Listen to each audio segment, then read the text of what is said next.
오늘은 리치고의 김기원 대표님을 모시고 인터뷰를 나눠보도록 하겠습니다. 대표님 안녕하세요. 네, 안녕하세요. 네. 네, 대표님 간단한 자기소개 네, 부탁드리겠습니다. 안녕하세요. 네, AI 부동산 비서 리치고 플랫폼을 운영하고 있는 리치고의 김기원입니다. 반갑습니다. 네. 네, 대표님 최근 부동산 시장 전반적인 분위기 어떤가요? 분위기 싸하죠 지금. 네, 우리가 계절이 겨울인데 부동산 시장이 이제 완전 겨울로 들어갔죠. 네. 요즘 부동산이 분위기가 좀 네. 이렇게 움츠러들다 보니까 네, 사람들이 좀 심리도 좀 많이 안 좋은 것 같고 그렇죠. 한데 네. 그럼 집값은 좀 정말 그 심리만큼 많이 떨어졌는지 좀 궁금합니다. 네, 이거를 일단 우리가 이제 부동산 시장에 있어서 제일 중요한 게 가격 데이터거든요. 근데 이게 가격 데이터가 몇 군데가 있는데 네. KB 부동산이 있고 한국 부동산은 있어요. 다들 너무 훌륭한 데이터들입니다. 근데 아주 살짝씩의 부족한 부분들이 있어요. 그게 뭐냐면 느리다라는 거예요. 느리다. 느리다. 그러니까 예를 들면 실제 올해 23년의 시장이 2월부터 반등이 들어왔거든요. 네. 근데 데이터를 보면은 9월 달부터 반등이 나온 걸로 나와요.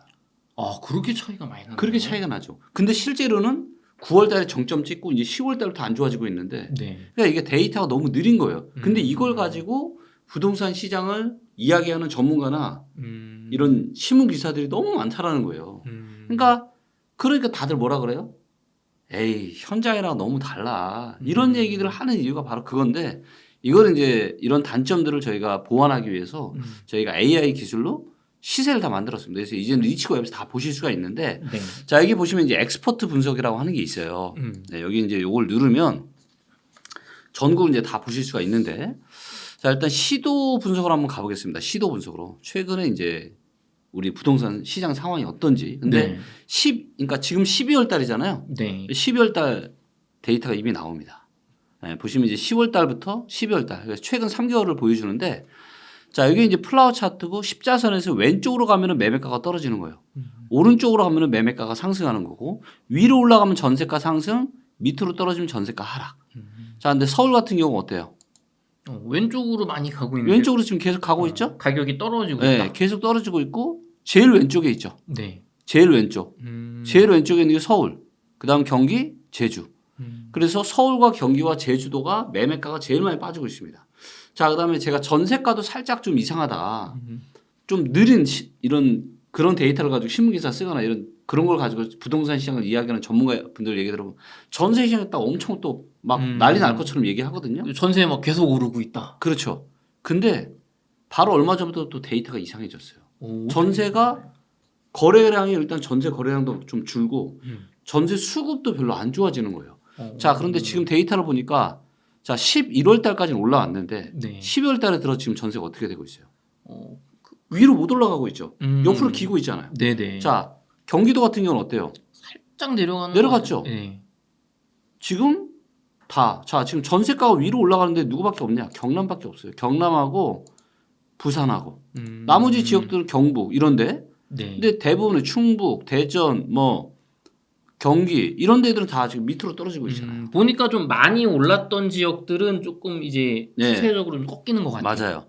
그리고 이제 그동안 이제 충북이나 전남은 좀 괜찮은데 여기도 이제 왼쪽으로 이렇게 꺾이고 있죠. 그러니까 이 지역들도 지금 보시면 딱 전부 다 모든 지역들에서 다 왼쪽으로 꺾이는 게 지금 보이시죠? 네. 네. 그래서 지금 전국적으로 지금 하락세가 확연하게 이제 12월 달부터 지금 나타나고 있다. 이렇게 판단이 됩니다.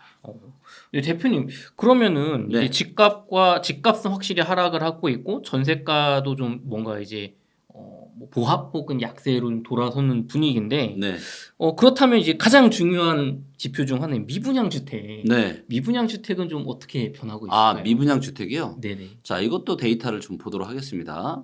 자, 미분양을 보시면 어때요?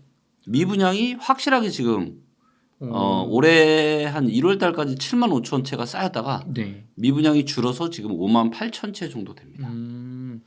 그러면은 미분양은 좀 줄어드는 분위기 맞아요. 될까요? 자, 근데 미분양이 이렇게 준 이유가 뭘까요? 글쎄요, 뭐 많이 일단 샀을까요? 분양을 네. 많이 안 했어요. 그래서 다들 밀어놨고 그래서 이번 12월 달에 또 상당히 또 많이 분양을 합니다. 네. 그러니까 시장 상황이 좀 안 좋다 보니까 건설사나 이런 데서도 분양을 하기가 이제 겁이 나는 거죠. 네. 예. 그래서 분양 물량이 아주 또 많지 않았기 때문에 또 그다음에 단기 반등이 나타났기 때문에 이제 하락을 좀 했던 건데, 근데 이제 요 선 있죠. 네. 요 주황색 선 이거는 뭐냐면 공사 완료 미분양이라고 해서 악성 미분양. 예. 그러니까 뭐냐면 이 전체 그러니까 악성 미분양이라는 건 뭐냐면 아파트가 다 지어졌어요. 네. 근데 아직도 분양이 안 된 거예요. 아, 다 완공됐는데. 다 완공이 됐는데 보통 이제 분양은 우리가 공사를 시작하면서 이제 분양을 하거든요. 그래서 보통 이제 한 2년 반이나 늦으면 3년 반 정도 뒤에 입주가 예정이 되어 있는 거예요. 네. 이거에 대한 건데 근데 문제는 악성 미분양으로 할 수 있는 요 주황색 선은 계속 지금 올라가고 있죠. 그러면은 미분양 수치는 올해 초보다 줄어들고 있는데 악성 미분양은 늘고 있다는 요 지표는 좀 어떻게 해석을 해야 될까요? 그러니까 악성 미분양이라는 거는 이미 이제 기존부터 이제 다 있는 거잖아요. 네. 네. 그리고 제가 말씀드렸지만 미분양 이렇게 줄어드는 거는 분양을 그렇게 많이 하지 않았기 때문에 전체 분양은 그래서 이제 줄어든 건데 이미 이제 지어진 것들은 네. 이거는 뭐 그냥 있는 거니까 근데 여기가 분양이 안 된다라는 거예요. 네. 그만큼 지금 어떻게 보면 시장 상황이 지금 좋지 못하다. 네. 그렇게 볼 수가 있는 거죠. 그리고 미분양은요. 미분양을 가지고 뭐 부동산 시장이 좋다 나쁘다 이거를 판단하는 거는 사실 좀 약해요. 미분양 데이터는. 네. 하나만 보면 안 된다. 그렇죠. 그러니까 미분양이 없기 때문에 뭐 시장이 여전히 괜찮다라고 네. 얘기를 하시는 분이 있는데 그거는 마치 이제 뭐 성격이 좋으니까 혹은 뭐 학벌이 좋으니까 이 사람은 무조건 송구할 수밖에 없다. 근데 그럴 수도 있지만 아닐 수도 있잖아요. 그쵸. 그렇기 때문에 데이터를 종합적으로 다양한 데이터를 보는 게 정말로 중요합니다. 대표님 그러면 말씀해 주신 것처럼 지금은 분양을 많이 안 해서 네. 뭐 줄어드는 거다 네. 라고 하셨는데 네. 2008년 금융위기 때 2010년까지 보면 엄청 늘어났거든요. 엄청나죠. 그럼 이때는 왜 늘어났나요? 이게 다른 것 같아요. 뭐냐면 저 때까지만 하더라도 건설사 그러니까 부동산 시장 상황 자체는 안 좋았지만 그래도 사업성이 있는 거예요. 자, 저 때는 무슨 원자재 가격 급등이나 인건비 급등이나 네. 이런 게 없잖아요. 그쵸. 그냥 경제 위기였던 거죠. 그렇죠. 그리고 거품도 사실은 그렇게 심하지 않았습니다. 근데 지금은 어때요? 지금은 2020년과 21년의 거품은 말도 못할 정도로 엄청난 거품이 껴있던 상태예요. 그런 상황에서 이제 공사비도 올라가고 인건비도 올라가고 그래서 지금은 뭐 웬만한 수도권 같은 경우는 공사비만 건축비만 지금 평당 1,000만 원 들어가야 돼요. 몇 년 전에 막 600, 700도 엄청 비싸졌다 막 그런 얘기를 들었던 것 같은데. 네. 그러니까 지방 같은 경우는 뭐 700, 800 정도 할 수 있지만 지금 수도권, 서울 포함한 이런 데 웬만한 데는 최소한 지금 1,000만 원 이상은 들어가야 됩니다. 근데 내년부터는 또 제로 에너지 건축물 인증이 또 의무화가 되거든요. 그러면 이제 더 많은 자재와 이런 것들을 또 넣어야 되는 거고. 네. 그러니까 근데 시장 상황이 녹록치가 않다 보니까 네. 네. 그래서 그러다 보니까 이제 분양을 또 많이 못 한 거죠. 그런데 또 대표님 한쪽 의견으로는 네. 서울 미분양은 또 얼마 없다. 네, 서울은 다르다. 맞아요. 서울 미분양 없어요. 자, 보시면 서울만 좀 보도록 할게요. 자, 서울을 보시면 서울도 미분양이 900채밖에 없어요. 908채. 굉장히 적은 것 같아요. 굉장히 작죠. 역사적으로 봤을 때는 굉장히 작은데 자, 우리가 2008년에도 볼게요. 2008년 4월 달에도 어때요? 한 764채죠. 네. 근데 만약에 2008년 4월 달에 서울이 미분양 없네? 계속 고 네. 이랬으면 어떻게 됐을까요? 그럼 이제 긴 하락기를 맞았겠죠. 그러니까 미분양은 그냥 여러 데이터 중에 그냥 하나예요. 그리고 제가 이것만 연구를 제가 얼마나 많이 했어요. 얘는 후행 지표다. 그렇게 중요하지 않아요. 자, 훨씬 더 중요한 게 뭐냐? 자, 얘기하신 것처럼 미분양은 지금 줄었지만 자, 경매 건수를 볼게요. 경매가 지금 정말 심각한데 여기 이제 경매에 들어가서 매각 통계에 들어가서 최근에 이제 한 5년만 네. 한번 보도록 하겠습니다. 최근에 5년에 서울을 볼게요. 자, 어때요? 경매 건수가 엄청나게 증가하고 있죠? 엄청 증가하고 있는데. 자, 이거를 제가 20년으로 한번 보면 자, 어때요? 2013년 가장 안 좋았을 때 10월 달에 2058건이었는데 네. 자, 11월 달에 얼마냐? 2286건이에요. 오. 자, 지금 무슨 경제 위기 터졌어요? 그 정도는 아니죠. 경기 침체지. 전혀 터지지 않았고 주가도 양호하잖아요. 그냥 뭐 계속 그냥 박스권에서 2,400, 500 왔다 갔다 하고 있잖아요. 네. 전혀 나쁜 상황이 아니란 말이에요. 그런데 지금 어때요? 경매 건수가 이거 보세요. 2008년에 금융위기 터졌을 때도 이 추세와 네. 이 추세를 한번 보세요. 급격하게 올라가고 완전히 급격합니다. 음. 자, 제가 또 이런 얘기를 하니까 아유 지금 아파트 시장 경매 안 많아요. 자, 이게 경매 건수가 어디가 많이 느느냐? 이거를 물건별로 보면 네. 오피스텔. 오피스텔이 오피스텔 사상 최고죠. 야. 자, 그다음이 어디냐면 연립다세대. 연립다세대도 엄청 증가하고 있죠. 네. 자, 그런데 아파트는 어때요? 상대 자, 증가하고는 있지만 상대적으로 뭐다? 이제 시작입니다. 자, 이거를 5년만 볼게요. 네. 어때요? 5년 최고네요. 자, 이걸 보셔야 되는데, 자, 10월 달에 경매 건수가 몇 건이냐면요, 280건이었습니다. 네. 자, 근데 11월 달에 몇 건이 됐어요? 340건이 됐습니다. 몇 건 늘어난 거예요? 60건. 자, 그러면요, 이거를 우리가 증가율로 한번 계산을 해보면, 네. 자, 340 나누기 280. 그럼 몇 프로 증가해요? 20%. 한 달 사이에만 지금 20%가 넘게 증가한 겁니다. 자, 이 추세 앞으로 어떻게 될 것 같습니까? 더 늘어. 기하급수적으로 늘어날 겁니다. 지금 전혀 무슨 금융 위기나 IMF 뭔가 그런 위기 전혀 없는 상태예요. 네. 이런 상태에서도 지금 경매 건수가 이렇게 지속적으로 증가하고 있고요. 근데 문제는 뭔지 아세요? 뭘까요? 낙찰이 안 됩니다. 자, 요게 이제 전국을 제가 삭제하고 네. 서울만 볼게요. 이게 서울 아파트 시장의 낙찰률이에요. 네. 자, 좀 길게 제가 볼게요. 자, 이게 서울 아파트 시장의 낙찰률인데 시장이 좋을 때는 어때요? 경매 건수도 없지만 낙찰률이 되게 좋죠. 그죠, 뭐 60, 매각률이. 70%에. 네. 물건 나오는 거에 70% 80%가 매각이 되는 거예요. 근데 최근 어때요? 뭐 거의 11월 달 24%. 그러니까 서울에 지금 경매가 아파트로 100채가 나오면요. 네. 24채밖에 낙찰이 안 되는 거예요. 왜 이렇게 낙찰이 안 될까요? 왜 안 될까요? 돈 결론은 뻔하죠. 돈이 안 되니까. 안 오를 왜 돈이 안 되냐? 너무 비싸니까 감정가가. 감정가가 한 빨라도 6, 7개월 전이나 1년, 2년 전 거니까 너무 비싸다라는 거죠. 그럼 한창 비쌀 때 가격으로. 그렇죠. 네. 그래서 지금 제가 누누이 얘기하잖아요. 24, 25, 26년 경매로 인생을 바꿀 엄청난 기회가 온다. 근데 제가 이거를 그냥 한 게 아니라 제가 다 데이터에 기반해서 예상하고 했는데 네. 지금 현실이 어때요? 다 그대로 되고 있잖아요. 그렇죠. 제가 리치고의 경매를 그냥 넣은 게 아니에요. 다 생각이 있어서 넣은 겁니다. 앞으로 지금 엄청나게 지금 경매로 큰 돈을 벌 수 있는 기회가 오는데 정말로 죄송하게도 그러니까 사실 이런 매각 통계 하나조차도 기존의 경매 시스템에서는 너무 불편한 거예요. 보이지가 않아. 막 들어가서 그 막 텍스트 위주로 된 걸 숫자로 막, 돼 네. 있고 이게 한눈에 들어오질 않잖아요. 시계열 차트도 없고 안 되겠다. 만들어야 되겠다. 대표님 그러면은 지금 서울의 미분양도 어쨌든 뭐 늘고 있고, 네. 그렇죠? 보여주신 것처럼 경매 이제 조금 더 빠른 선행 지표인 경매 네. 쪽도 아파트도 상당히 크게 늘고 있지 계속 않습니까? 늘고 있고 근데 안 팔려. 이게 문제라는 거예요. 그런데 또 다른 한쪽 측면을 보면 네. 최근에 이제 이문 이제 SK 아이파크라든가 네. 아니면은 저 청계 리버비자이라든가 분양가 막 33평이 막 13억 뭐 세금 이것저것 하면 14억 이런데도 뭐 완판되고 네. 뭐 경쟁률이 나쁘지 않거든요. 네. 고분양가 논란에도. 그럼 청약 시장은 여전히 괜찮은 것 같은데 이 지표는 좀 어떻게 이걸 받아들여야 될까요? 자, 일단 이제 그런 이유는 일단 분양 물량 자체가 많지가 않고 여전히 사람들이 그러니까 이미 대세 하락이 시작이 됐음에도 불구하고 여전히 일부 전문가들도 하락 없어요. 내년에 그냥 뭐 안 좋아져 봤자 지금 보합 정도 예상하는 전문가들도 많거든요. 그러니까 당연히 일반 또 그리고 얼마 전까지만 해도 어땠어요? 분위기가 올라왔으니까. 너무 좋았죠. 그러니까 이게 제가 누누이 말씀드리지만 부동산 시장은 한국 모험과 같아요. 그래서 관성이라는 게 있습니다. 그러니까 한쪽 방향으로 가면은 그쪽으로 이제 가는.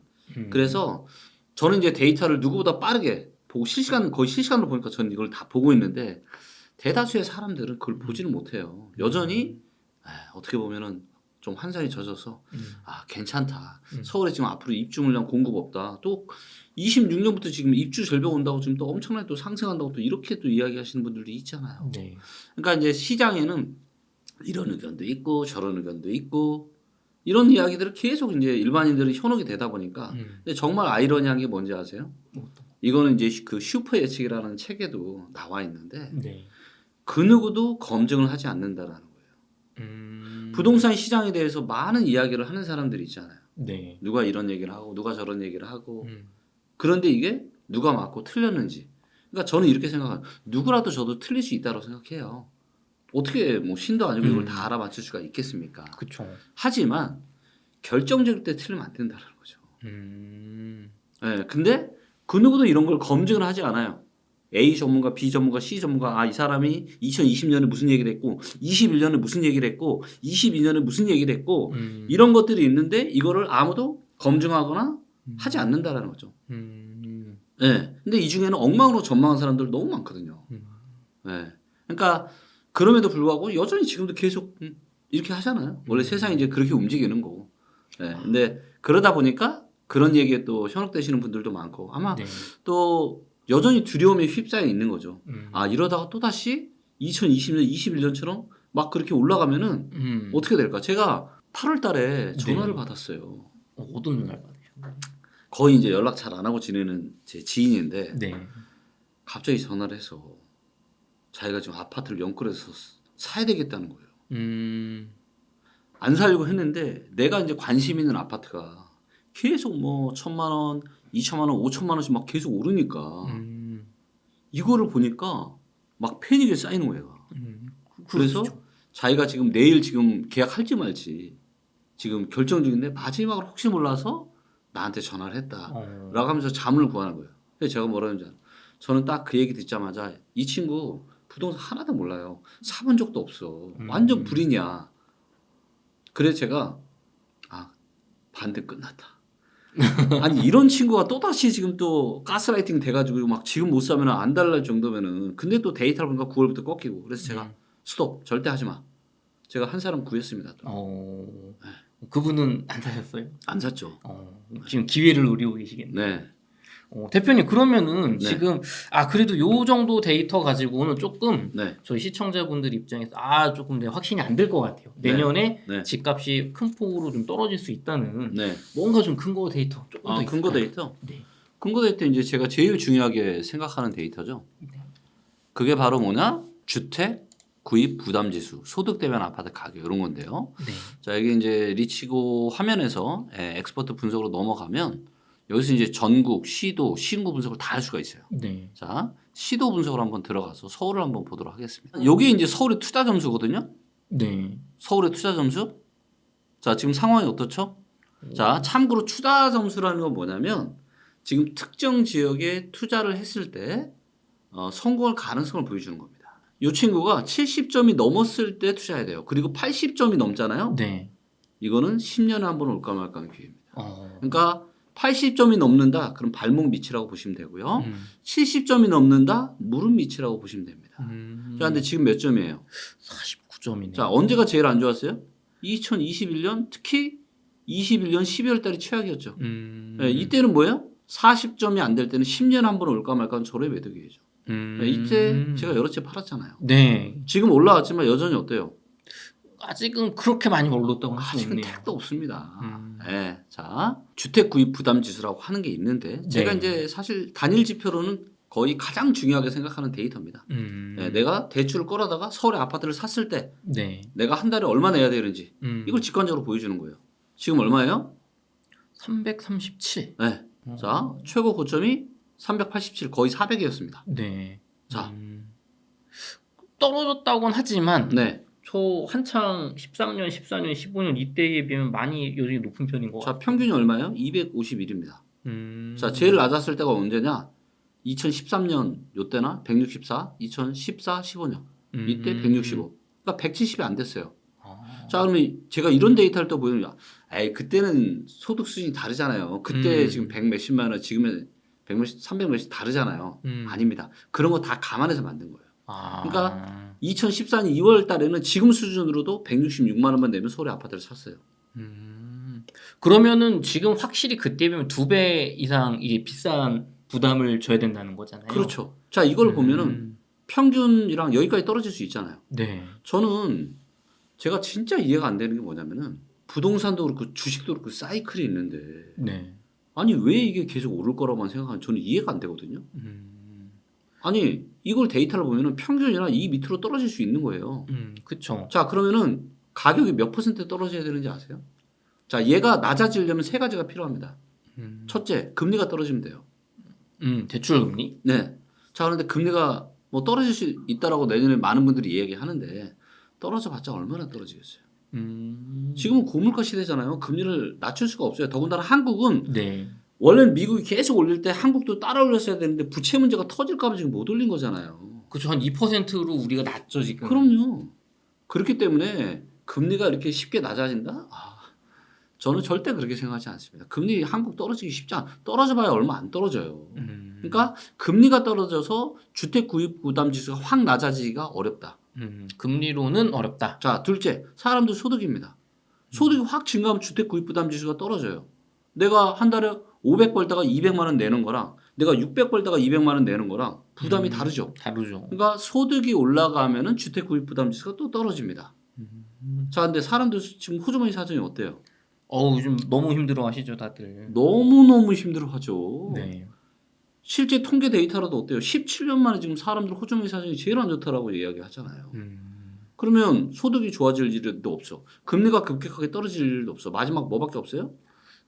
가격이 내려가. 가격이 떨어질 수밖에 없어요. 그러니까 경매물건 이렇게 미친 듯이 쌓이는 거라고 지금. 역사상 가장 빠른 속도로. 자, 그러면 아파트가 얼마 떨어져야 되냐? 20에서 40% 떨어져야 됩니다. 20에서 40%. 자, 여기까지 떨어지면 40%. 네. 네. 자, 여기에 제가 얘기를 안 할 수가 없어요. 인구 얘기를 제가 좀 하도록 하겠습니다. 네. 자, 2013, 14년에 인구 구조가 좋았을까요? 지금의 인구 구조가 좋았을까요? 저 때가 훨씬 낫지 않았을까요? 네, 여기 이제 전국 분석으로 들어가서 인구 데이터를 좀 보도록 할게요. 자, 맨 밑으로 내리면 여기 이제 인구가 있습니다. 자, 보세요.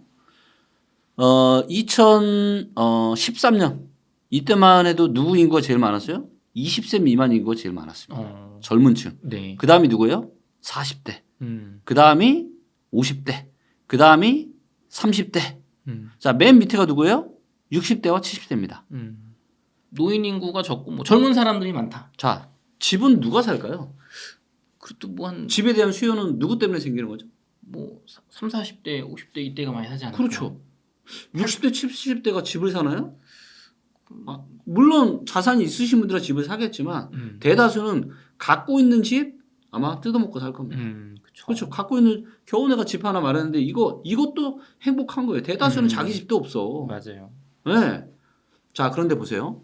인구 구조가 이제 어떻게 바뀌었어요? 모이고 있죠. 오, 그러네요. 모이고 있어요. 제가 이걸 선을 그어봤거든요. 이 추세대로. 네. 자, 60대, 70대 인구가 이제 2026, 7년 넘어가면은 한 7, 8년 되면은 누가 더 많아진다? 60대, 70대 인구가 많아져요. 그러니까 이게 상황이 완전 다른데 좀 젊은 사람들이 이때만 많았단 말이에요. 이때만 해도. 네. 그러니까 어때요? 집을 살 수 있는 수요가 많지. 근데 이제는 젊은 층 줄어드는 거 보이세요 지금? 네. 그러니까 출산율이 떨어지는 이유는 다른 게 없어요. 젊은 사람이 없으니까 젊은 사람이 없어요. 그러니까 결혼도 안 하고 그러니까 애도 안 낳는 거죠. 근데 누구만 많아져요? 노인들만 많아집니다. 자, 노인들만 많아지는 세상인데 네. 이 부동산에 대한 수요가 어떻게 해서 예전이랑 아무래도 줄어들겠죠. 줄어들겠죠. 자, 그런데 이 주택 구입 부담 지수가 네. 아니 그 인구 구조가 좋던 그리고 사람들 호주머니 사정도 지금보다 훨씬 좋았던 그때도 여기까지 떨어졌는데 왜 이게 계속 유지될 거라고 생각하는지 이것만 생각하는 거죠. 우리 아파트가 2021년에 20억 찍었어, 30억 찍었어. 그래서 다시 올라갈 거야. 올라갈 겁니다. 언제? 10년, 15년, 20년 뒤에. 지금 당장 절대 회복 못해요. 이거를 견딜 수 있는 수준이 아닙니다. 제가 다시 한번 말씀드립니다. 여러분들 2020년과 21년의 가격은 머릿속에서 싹 다 지워야 돼요. 진짜 어쩌면 우리가 2022년에 그 엄청난 충격이 왔죠. 네. 실거래가가 공개된 이후로 가장 큰 충격이 왔습니다. 단기간에 엄청 빠진 이거 것 같아요. 전망한 사람 몇이나 있었어요. 그리고 저는 하락폭 얘기했잖아요. 네. 최소한 20에서 40% 떨어질 거다. 근데 그게 정확하게 다 들어맞았잖아요. 네. 자, 제가 다시 한번 얘기합니다. 24년요? 정말 위험할 수 있습니다. 정말 위험할 수 있어요. 2022년보다 저는 2024년이 더 위험할 수 있다. 더 위험할 수 있다. 더 위험해요. 왜? 자, 2022년에 경매물건 쌓였어요? 그 금리 인상의 충격이라는 건요 금방 오는 게 아니에요. 데미지가 누적이 되다가 쌓여서 나타나는 건데 네. 그게 이제 언제부터 나타나요?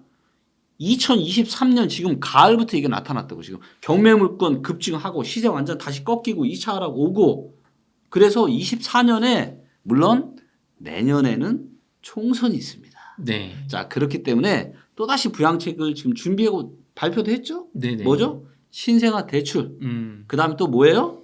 결혼하면은 한 사람당 1억 5천씩 증여세 한도 비과세 높여줘서 최대 3억을 가지고 집을 살 수 있게 만들어 줄게.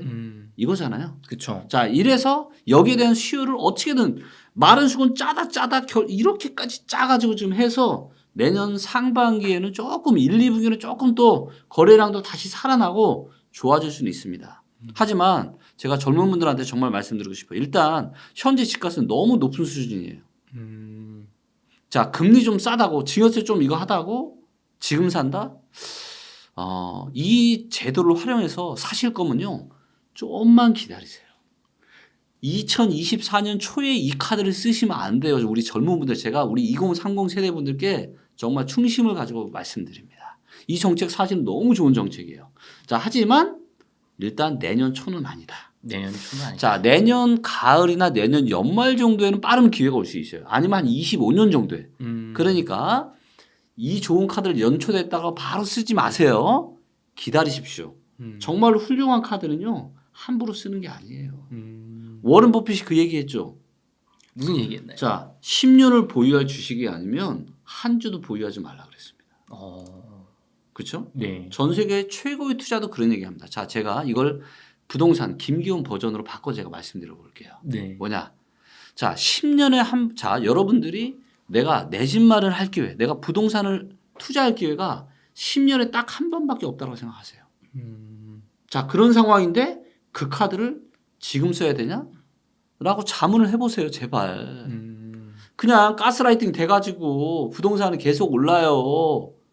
이런 이야기에 현혹되지 마시고, 혹시라도 그런 현혹이 되신 분들이 있다라면 그분들이 과거에 무슨 얘기 했는지, 2020년, 21년, 22년에 무슨 얘기 했는지를 다 좀 체크해 보세요. 그리고 정말로 실망하다, 뭐 그래도 하겠다라고 하면 제가 뭐 어떻게 말릴 방법은 없지만, 정말로 여러분들 부동산 투자라는 건요 내 집 마련은 그렇게 쉽게 하는 게 아니에요. 절호의 기회만 해야 됩니다. 그리고 제가 얘기하잖아요. 절호의 기회 이제 온다고. 조금만 참으면 돼요. 2차 하락 이제 막 시작이 됐고, 이게 저는 한 1년 정도 저는 유지가 될 거라고 봅니다. 짧아도. 길면 2년 3년도 갈 수 있는데. 네. 그러면 이거는 뭐 여러 가지 정책이나 뭐 여러 가지 이런 것들이 다 맞물려 있기 때문에, 경제 상황도. 그래서 빠르면 내년 말이나 네. 늦어도 내년 한 정도에는 기회가 올 수 있으니까 네. 조금만 좀 참아보자. 이런 말씀 제가 좀 드리겠습니다. 네. 대표님, 그러면 지금 조금 전에 2023년 초에 그 뭐 30% 정도 되는 이게 집값 하락보다 네. 어쩌면 더 셀 수 있는 20에서 40% 하락이 올 수 있다고 하셨는데 24년에. 네. 그러면 이게 고점 21년 고점 대비 뭐 20에서 40%? 아니요, 지금 가격 대비. 지금 가격이었어요. 네, 지금 가격. 그러니까 고점 대비해서는 30에서 50%죠. 많게는 60% 정도. 지역 따라 다르지만. 그러면은 지금 지역을 보면은 네. 뭐 강남이나 잠실이나 분당 이런 데는 거의 21년 고점 근처까지 거의 맞아요. 온 데도 있고, 맞아요. 상계중계동이나 뭐 평촌 이런 데는 뭐 한 30%, 25% 네. 떨어진 상태잖아요. 네. 그럼 이게 똑같이 떨어지나요? 아니면 뭐 지역별로 좀 차등해서 떨어질까요? 똑같이 떨어질 겁니다. 그럼 지금 30% 떨어진 것도 네. 그럼 고점 되면 50%까지 떨어진 거 정말. 그러니까 이제 제일 거품이 많은 데가 사실은 네. 강남, 소초, 송파, 용산 이런 데예요. 어... 자, 근데 그게 왜 그러냐면 네. 여러분들 기억나시는지 모르겠지만 강남, 송파가 좋아서 안 떨어지는 게 아니에요, 지금. 그게 아닌가요? 아닙니다. 왜 안 떨어지는 줄 아세요? 왜 덜 떨어진 줄 아세요? 글쎄요. 자, 지금 부동산 가격이 떨어지는 가장 큰 이유는 뭐냐면, 그때 영끌한 사람이 초저금리 때 2020년과 21년에 금리가 너무나도 쌀 때 기회다 영끌해서 산 사람이 너무 많았는데, 네. 금리가 올라가다 보니까 너무 이제 이자가 부담스러운 거예요. 그러니까 이거를 견디지를 못하고 토해내는 겁니다. 맞죠? 네, 그렇죠. 네. 네. 사실 내가 내 돈 주고 다 샀어. 금리 인상 여파 있어요? 뭐 상관없죠. 내가 돈 들어간 게 없는데. 상관없죠. 아예 그냥 뭐 들고 있지 뭐. 음. 네. 내가 사는 집에 대출 하나도 없으니까. 그렇죠. 근데 대출이 막 껴 있어. 그럼 어떻게 했어요? 그럼 이제 이자가 막 부담되고. 부담되죠. 그렇죠. 그래서 이게 굉장히 큰데 하필이면 제가 보기에는 정부가 알고 했는지 모르겠지만 2020년과 21년은 10억 넘는 아파트 대출 됐어요, 안 됐어요? 금지가 있었죠. 네. 규제가. 전부 다 현금만 주고 사게 했습니다. 음. 자, 그러다 보니 이 금리 인상에 따른 부담이 2020년과 21년에 사신 분들은 있다 없다? 없겠네요. 내 돈 주고 샀으니까. 없죠. 급해요, 안 급해요? 안 급하죠? 안 급해요. 그 전에 사셨던 분들은 급하신 분들이 있겠지만 네. 최소한 2020년과 21년에 15억 이상 아파트를 현금 주고 사신 분들은 정말로 급할 게 없다. 맞죠? 맞죠. 그래서 이렇게 지금 가격이 그나마 잘 버티고 있는 겁니다. 근데 이것도 뭐다? 끝났다. 끝났다. 자, 지금 누가 가장 많이 떨어지느냐? 서울이 제일 빨리 떨어지고 있어요, 지금. 서울 경기도가. 네. 네, 제가 계속 거품이 가장 많은 지역이라고 제가 네, 눈에 서울이 얘기했던 제일 지역이기도 많다고 하고 하셨죠? 서울에서도 강남 서초 음. 네, 제일 비싼 데가 가장 거품이 많다. 강남 서초 안 떨어진다고요? 네, 한번 보시죠. 네, 저는 모든 데이터를 제가 다 봤잖아요. 네. 2008년 이후에도 가장 많이 떨어진 지역 중에 하나가 강남이에요. 네, 그래서 아마도 내년에는 네, 그쪽 지역도 상당히 좀 하락폭이 좀 있지 않을까 네. 그렇게 보고 있습니다. 네. 알겠습니다. 하지만 이건 있어요. 뭐냐면 그만큼 현금만 주고 사신 분들이 많기 때문에 견딜 수 있는 분들이 많기 때문에 네. 그런 부분들 때문에 조금 하방 경직성이 다른 데보다는 좀 네, 강할 수는 있지만 네. 하지만 그렇다라고 하락이 없을 거냐? 그건 아니더라는 거예요. 네, 하락은 여전히 이 지역들도 꽤 있을 겁니다. 네. 조금 더 견딜 수는 있겠지만 네, 하락은 크게 올 거다. 네, 알겠습니다. 대표님 아까 경매 시장 이제 데이터 보여주셨는데 네, 2024년부터 26년까지 경매로 엄청난 기회가 온다고 네, 금매보다 경매가 낫다 네. 그런 얘기 해주셨는데 좀 설명 부탁드릴게요. 아, 네. 자, 경매 시장에서 기회를 잡으려면은 언제 기회를 잡을 수가 있을까요? 경매 물건이 많아질 때, 작아질 때. 많아질 때가 좋지 않을까요? 그렇죠. 경매 물건이 많아질 때 아마 기회를 잡을 수 있을 겁니다. 자, 근데 보시면 자, 이게 이제 대한민국 전체 경매 건수 추이예요. 자, 경매 물건이 이렇게 많아질 때 기회, 줄어들면 기회 없고 이렇게 다시 또 많아지고 있는데 자, 이렇게 보면은 2023년 11월 달이 14,500건인데 전고점이 13년 10월 16,000건이에요. 거의 다 와가네요. 네, 그러니까 전국으로 봤을 때는 13년보다는 아직은 괜찮은 상황이에요. 자, 근데 이걸 서울만 보면은 그러니까 시장이 제일 좋다라고 하는 서울이 어때요? 막상 경매 물건이 가장 많이 증가하고 있다. 라고 지금 보여지고 있고요. 자, 그래서 일단 경매로 돈 번 사람들이 언제 많으냐? 이럴 때 많았습니다. 경매 건수가 많아질 때. 경매 건수가. 네. 지금 어때요? 많아지고 있죠. 자, 이럴 때는 경매하면 돼요, 안 돼요? 경매 물건이 없어. 이럴 때는 경매 해봐야 안 돼요. 또 낙찰률도 비싸지 않을까요? 낙찰률도 자 매각률을 볼게요. 매각률. 자, 이게 이제 매각률인데 매각률도 이때 높잖아요. 네. 네. 그러니까 경쟁이 심해. 물건 자체도 없는데 경매 시장에 갔더니 사람들이 드글드글한 거예요. 자, 이런 데서는 우리가 좋은 투자를 할 수가 있을까요? 또 싸게 하면 내가 낙찰이 안 될 거고. 맞아요.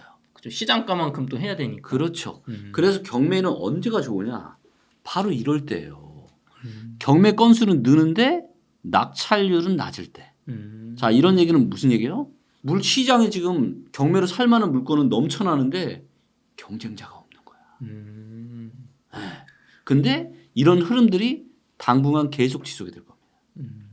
네. 그래서 일단 물 들어올 때 노를 져야 되는데 지금 경매 시장이 지금 막 물이 들어오고 있다. 그리고 여기서 2차 하락이 좀 더 본격화되면 네. 경매 물건이 훨씬 더 많이 나올 겁니다. 더 많아지겠네요. 더 많아지죠. 그리고 시장은 사람들은 더 관심이 없을 거예요. 네. 그럼 대표님 경매 정말 내년에 24년에 20에서 40% 대폭락 오면 네. 경매로 사게 되면 그 시장에 그 떨어진 금매보다 더 싸게 사는 건가요? 그럴 수 있죠. 자, 지금도 네. 지금 시장에서 10에서 15% 싸게 살 수 있습니다. 경매로 사게 되면. 네, 제일 낮은 이런 가격보다? 네, 가격보다. 오. 네. 자, 그리고 또 뭐가 있냐면 아직은 뭐 엄청난 쓰나미가 안 왔잖아요. 네. 근데 완전 이제 하락이 막 극심해지잖아요. 네. 그러면 진짜 금매가 나올 수 있어요. 그때는. 아, 그럼 지금 금매는 진짜 금매가 아니다. 지금은 금매 아니잖아요. 이제 하락 시작이잖아. 하락이 완전 난리 나고 막 언론에서 지금 막 부동산 시장 난리 났습니다. 대폭락 막. 올해 온갖 1월 같을 때. 네, 온갖 비관적인 기사들이 넘쳐날 때, 네. 그럴 때 못 견디고 금매로 내놓는 거거든요. 네. 그래서 그럴 때가 오면은 금매로 잡는 것도 좋고, 네. 아니면 경매 물건 이렇게 많아지니까 네. 경매로 또 해서 경매가 가장 좋은 건 뭐예요? 경매가 그러니까 투자가 많잖아요. 뭐 주식 투자, 부동산 투자, 뭐 그다음 투자 방법도 뭐 다양한 것들이 있는데 네. 이 모든 투자와 경매 투자가 구분되는 가장 확실한 특징이 있어요. 그게 뭔가요? 뭘 것 같아요? 글쎄요, 경매 뭐 썩에 살 자, 수 있다는 아닐 것 같고. 자, 대부분은 음. 우리가 가격을 정할 때 네. 나 혼자서 정할 수 있어요? 자, 예를 들면 이거예요. 내가 주식 시장에서 내가 어떤 주식을 내가 삼성전자를 내가 네. 5만 원에 사고 싶어요. 네. 5만 원에 사고 싶어요. 내가 혼자 그렇게 할 수 있나요? 파는 사람이 뭐 그렇게 팔아야지. 그렇죠. 시장가. 부동산도 어때요? 파는 나는 사람- 이걸 6억에 사고 싶어. 6억에 그러니까 이런 거예요. 6억에 사야지만 이게 돈이 되는 거를 내가 계산기를 두드려 보면 딱 답이 나오잖아요. 왜? 지금 현재 시세가 얼마고 뭐 취등록세 뭐 이런 비용 다 감안했을 때 아, 최소한 내가 얼마에 사는 게 돈이 되겠다라는 걸 내가 확신하는 그쵸. 이게 유일한 게 경매입니다. 왠지 아세요? 경매 입찰가를 누가 정하는 거예요? 내가 정하죠. 내가 정하는 거죠. 네. 그리고 이게 돈이 될지 안 될지를 분석을 미리 할 수 있어요, 없어요? 할 수 있죠. 미리 할 수 있죠. 그리고 가격을 내가 정해. 근데 물건이 없을 때는 낙찰이 안 되겠지만 물건이 너무 많아. 그럼 내가 입찰만 자주 하면 어때요? 뭐 하나 될 확률이 높아지겠죠. 그러면은 높아지죠. 네. 자, 더군다나 제가 경매 얘기를 조금 더 말씀드리면 자, 기존의 이제 경매는 네. 자, 우리가 감정가가 있고 감정가가 그러니까 제가 이걸 보여드릴게요. 네. 진행 중이거나 연기 중인 것만 지금 아파트만 좀 볼게요. 아파트만도 지금 이렇게 많아요. 지금 강남에도 네. 네. 엄청나죠. 유찰 뭐 2회 막 이런 것도 있네. 네. 지금 아크루 리버파크도 지금 나와 있죠. 네. 네. 26억 8천. 자, 근데 얘가 감정가가 얼마예요? 오, 42억이나. 네. 감정가가 42억입니다. 그리고 이제 입찰 최저가가 26억 8,800까지 떨어졌고요. 자, 그런데 자, 얘를 지금 보면 바로 나오죠. 실거래가가 지금 얼마예요? 43억 9천. 43억 9천. 최저 호가가 얼마예요? 35억. 네. 바로 확인이 돼요, 안 돼요? 바로 이거 지금 리치고에서 그냥 바로 지금 최저 호가라는 게 현장에 부동산에 네. 내놓은 그 호가. 그렇죠. 근데 기존의 경매 사이트에서는 어떻게 해야 돼요? 이게 다 분리가 돼 있던 거 이걸 같아요. 보고 네. 네이버나 뭐 또 봐야지. 어디 가서 확인해야죠. 맞아요. 자, 여기 리치고 가면 시세 여기 가면 어때요? 어. 이 아크루 리버파크 이 아파트 지금 바로 나와요, 안 나와요? 실거래가도 막 나오네요. 바로 지금. 나오죠, 지금. 네. 네. 네. 36억. 네. 자, 얼마 전에 올해 초에 네. 이제 제일 좀 쌌을 때가 얼마였어요? 32억까지 거래가 됐습니다. 32억까지. 자, 그러면 이걸 딱 보면은 내가 입찰가를 얼마로 산정해야 될지가 대충 견적이 나와야 안 나와요? 나오죠. 견적이 나오죠. 이게 이제 전용이 26평이니까 네. 84 타입이에요, 얘가. 그러니까 30평대예요. 네. 네, 네. 자, 그러면 어때요? 얘는 최저 입찰가 26억이니까 이제 써볼만 해요, 안 해요? 이 정도면 물론 여기에 이제 권리 분석이나 이런 거는 일단 차치하고 네네. 이런 의사결정 바로 돼요, 안 돼요? 이 정도면 32억이 최저가였으면 뭐 조금 더 떨어지는 바로 거 되죠. 봐도. 자, 네. 보세요. 이게 근데 아파트만 되는 게 아니에요. 아, 자, 보세요. 그러니까 기존의 경매 사이트의 이런 단점들을 네. 전부 다 보완을 해놨습니다. 자, 예를 들면 오피스텔 볼게요. 오피스텔. 자, 여기도 보면은 자, 그리고 세대수가 너무 작은 거는 저는 사실 경매 관심이 없거든요.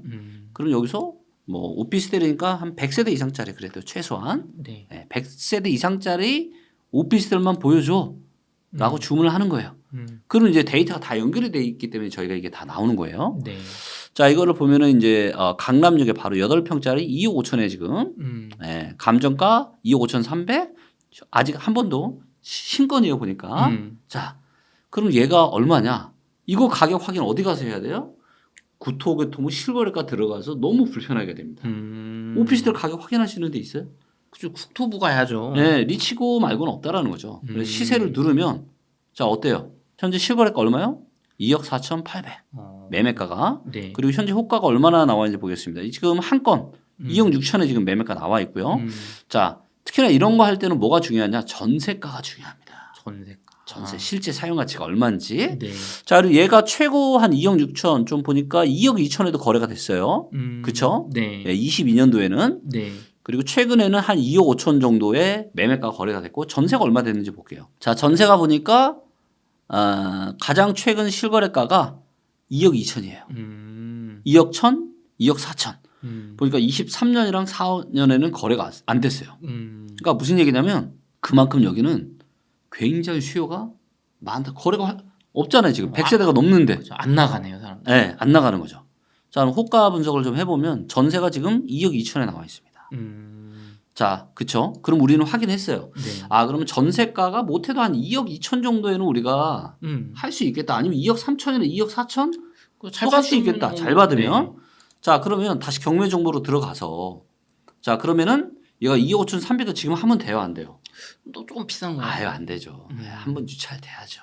그래서 제가 봤을 때는 저라면은 한 2억 한 2천 정도 한번 노려보지 않을까. 전세가랑 똑같은 수준.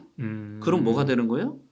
내 돈 거의 들이지 않고 네. 전세를 하는 거고 또 월세도 가능할까요? 안 가능할까요? 가능할 것 같은데. 네, 그래서 특히나 요즘에는 이런 걸 전세로 하는 것보다는 저는 월세를 받으려고 하시는 분들. 네. 그래서 자, 여기 월세 볼게요. 월세도 나오니까. 네. 자, 월세가 23년에 1000에 35, 1000에 75, 1000에 50, 1000에 78.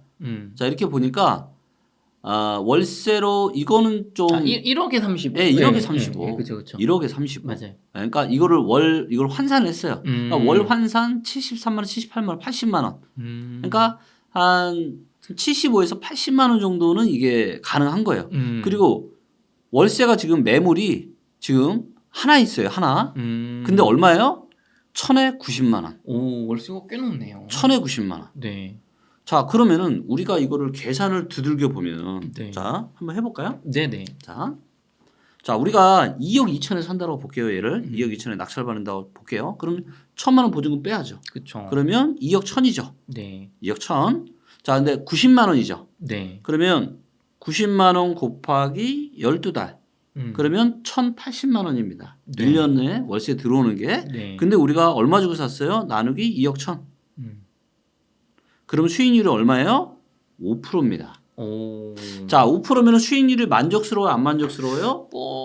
괜찮다시는 분도 저는 안 있겠지만 만족스럽습니다. 조금 아쉽죠. 저는 안 만족스러워요. 자, 그러면 어때요? 뭘 바꿔야 돼요? 낙찰 가격을 이렇게 하면 안 되는 거예요. 2억 2천도 하면 안 되는 거예요.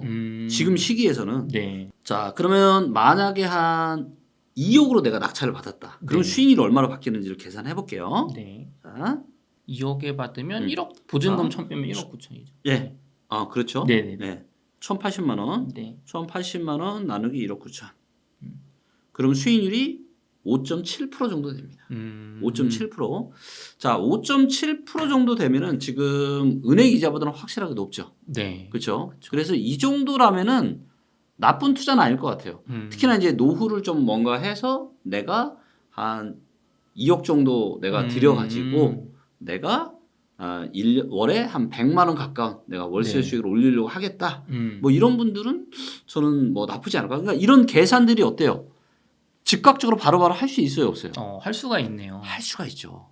그래서 이런 게 이제 중요한 거고 좀 더 여기서 진화가 되잖아요. 네. 자, 뭐가 가능하냐? 자, 보세요. 저희는 감정가, 최저가, 실거래가, 호가 이런 건 데이터를 다 갖고 있죠. 네. 자, 그러면 이게 아파트가 됐건 오피스텔이 되었건 건물이 되었건 토지가 되었건 현재 이 물건이 현재 가격 대비해서 얼마나 메리트가 있는지를 알 수가 있어요, 없어요? 있죠. 예. 확인이 바로 가능하니까. 이런 게 기존의 경매 서비스에서 가능했을까요? 기존에는 되게 그 옛날 구식 UI에 네. 이렇게 그러니까 그림으로 본다기보다는 텍스트로 봐야 되고 다 맞아요. 따로따로 확인을 해야 됐었죠. 그렇죠. 그리고 이제 건물이나 토지 같은 경우도 건물이나 토지 같은 경우도 이게 사실 가격이 문제잖아요. 가격이. 네. 근데 자 여기서 보시면 자 지금 이제 요쪽에 건물이 있는데 예를 들어서 얘는 지금 기일 변경된 건데 얘가 지금 감정가가 202억입니다. 네. 그럼 이거를 내가 도대체 얼마에 입찰을 해야 되냐? 그죠. 이게 제일 어렵죠. 이게 어렵죠. 네. 자 근데 리치고에 딱 들어가면 저희 AI 추정가 실거래가 다 만들어놨잖아요. 자 지금 토지의 추정가가 얼마죠? 176억. 건물의 AI 추정가 얼마요? 6.5억. 6.5억. 네. 그러면 합하면 얼마요? 180한 4억 가까이 됩니다. 자 그러면 얘가 지금 202억이에요. 그럼 절대 안 하죠. AI 추정가 184억이라면 한 160억, 150억, 160억, 좀 많은 170억 이 정도 쓰지 않을까요? 자 그리고 실제로 이 근처에 이제 낙찰이 된 게 있는데, 자 이게 이제 233억인데 얘가 얼마에 낙찰이 됐냐면 201억에 낙찰이 됐습니다. 오, 30억 가까이 32억이 더 싸게 되네요. 그렇죠. 근데 얘가 AI 추정가가 얼마냐면요. 토지가가 200억이고요. 건물이 2억 5천입니다. 합하면 얼마예요? 202억 6천만 원. 낙찰가랑 어때요? 상당히 유사한. 거의 유사하죠. 네. 네, 그러니까 이제는 이런 빅데이터와 인공지능 기술이 이런 것까지 다 돼요. 그러니까 이게 경매랑 결합이 되니까 너무 파워풀한 거예요. 그래서 제가 뭘 만들 거냐? 지금 그게 AI 추정가가 됐건 네. 호가가 됐건 실거래가 됐건 이런 가격 대비해서 지금 제일 매력 있는 물건 어디야? 뭐야? 그냥 바로 그냥 나오게 어디가 가격 메리트가 있다. 그러니까 경매에서는 제일 중요한 게 이거 찾는 거잖아요. 그쵸. 근데 이거를 기존의 경매 사이트에서는 못하죠. 일일이 들어와서 다 보고 그렇죠. 권리 분석하고 네. 주변의 시세 분석하고. 그렇죠. 근데 이거는 리치고 경매에서는 다 할 수 있다. 물론 리치고 경매가 아직 부족한 부분들이 있습니다. 네, 못하는 부분들이 있어요. 근데 이제 이런 것들은 전부 다 이런 테크 기술로 전부 다 네. 고도화 될 거고, 그러다 보니까 저희 리치고의 저희 트래픽을 저희가 좀 조사를 해봤는데 네. 경매가 지금 난리 났습니다. 사람들이 정말 관심이 많이 보고 있습니다. 지금. 대표님 그러면은 네. 지금 말씀해 주신 거 이런 걸로 네. 지금 매물이 한창 아파트 사람들 제일 관심 많은 아파트 매물 많은 게 대구잖아요. 네. 대구에 한번 좀 경매를 우리가 실전 적용해 볼 수 있을까요? 한번 가볼까요? 네. 대구는 금매도 많은데 네. 경매로 얼마나 정말 싸게 할 수 일단 있나요? 한번 통계 데이터를 한번 보도록 하겠습니다. 대구 지금 경매가 많이 쌓이는지 아파트가. 네. 아파트로 가보겠고요. 자, 보니까 어때요? 최근에 와, 대구에 지금 2003년이라 금융위기 때는 정말 엄청났네요. 그렇죠? 네네. 자, 근데 지금은 최근 어떻죠? 다시 증가하고 있죠. 네네. 자, 한번 보겠습니다. 이거를 최근 한 5년만 보겠고요. 자, 물건이 그렇게 많지는 않아요. 올해 한 5월달, 6월달에 고점 찍고 다시 줄어들다가 다시 증가하고 있는 상황인데 저는 대구에서도 여전히 증가할 거라고 봅니다. 자, 그리고 얘가 매각률을 볼게요. 매각률이 어때요? 얘는 몇 프로예요? 40%. 40%. 아까 서울은 몇 프로였어요? 24%. 서울이 확실히 지금 네. 그러네요. 네. 근데 지금 대구는 매각률이 상당히 그래도 괜찮다. 100채가 나오면 한 30채에서 40채, 많게는 50채까지는 대구에 있다. 이게 보이죠? 네. 자, 그러면은 대구로 한번 지도로 가서 한번 찾아보도록 하겠습니다. 네. 저는 이게 지도로 찾는 게 너무 편하더라고요. 왜냐면 입지랑 이런 걸 한눈에 다 볼 수가 있잖아요. 그렇죠. 그냥 글자로만 보면은 이게 한눈에 안 들어오는데 자, 여기서 그러면 이제 필터를 아파트만 네. 아파트만 눌러보도록 하겠습니다. 그럼 이렇게 지금 이제 경매 건수가 나오죠. 네. 네. 저는 수성구는 너무 비싼 것 같고. 수성구는 비싼 것 같고. 네. 네. 저는 여기 중구 쪽에 좀 관심이 있는 중구 것 쪽. 같습니다. 네, 중구 쪽. 대구광역시청. 자, 이 중에서 이제 종료된 거는 빼고 진행이나 연기 중 것만 보도록 하겠습니다. 자, 그다음에 우리가 세대수 아파트는 좀 세대수가 있어야 되잖아요. 그렇죠. 최소한 저는 한 300세대 이상. 네. 저는 300세대 미만은 좀 제가 비선호하다 보니까. 네. 자, 그러면 이렇게 필터를 걸면은 한눈에 딱 이 조건에 맞는 애들만 보여주는 거예요. 네네. 네. 자, 여기 보시면 이제 요 26평에 요게 이제 동대구 세무서 바로 옆에 그다음에 동대구 터미널이 이쪽에 있고요. 네. 그래서 입지적으로 봤을 때는 뭐 그렇게 나빠 보이지 않고, 그래서 요 아파트가 지금 이제 만촌동의 메트로 팔레스라는 아파트입니다. 얘가 지금 4억 2,400만 원에 지금 이제 요게 감정가랑 최저 입찰가가 지금 나와 있는 상황이고요. 네. 자, 그럼 얘가 지금 가격이 얼마인지를 한번 보도록 하겠습니다. 자, 보니까 최근 실거래가가 얼마였죠? 4억 5,500. 최저 호가가 근데 얼마예요? 4억. 4억입니다. 최저 호가가. 그리고 가격 흐름을 좀 보도록 하겠습니다. 자, 이렇게 보니까 와, 도대체 지금 이 가격이 어디까지 떨어진 거야 지금? 4억이면 언제적 가격이냐면요. 2015년 가격입니다. 자, 보세요. 15, 16, 17, 18, 20년 초까지도 4억 여기서 이제 이렇게 왔다 갔다 하다. 자, 근데 지금 최저 호가가 얼마냐면은 4억이에요. 매물이 7개 나와 있어요, 지금. 와, 그럼 거의 막 7, 8년 전 가격으로 지금 돌아가는 거네요. 그렇죠. 자, 이 가격이면 어때요? 이 정도면은 괜찮지 않나요? 이 정도면 괜찮지 않을까, 진짜? 네. 이 정도면은 7, 8년 전 가격이면 어이, 그럼요. 물가 상승률만 생각해도 그러니까 야, 이것만 생각해도 이거는 그리고 요 한번 볼게요. 이게 또 네. 뭐가 되냐면 자, 이 아파트에 이제 학군이나 환계나 호재가 나와 있어요. 자, 초등학교 대구 상위 32%죠. 네. 근데 중학교가 어때요?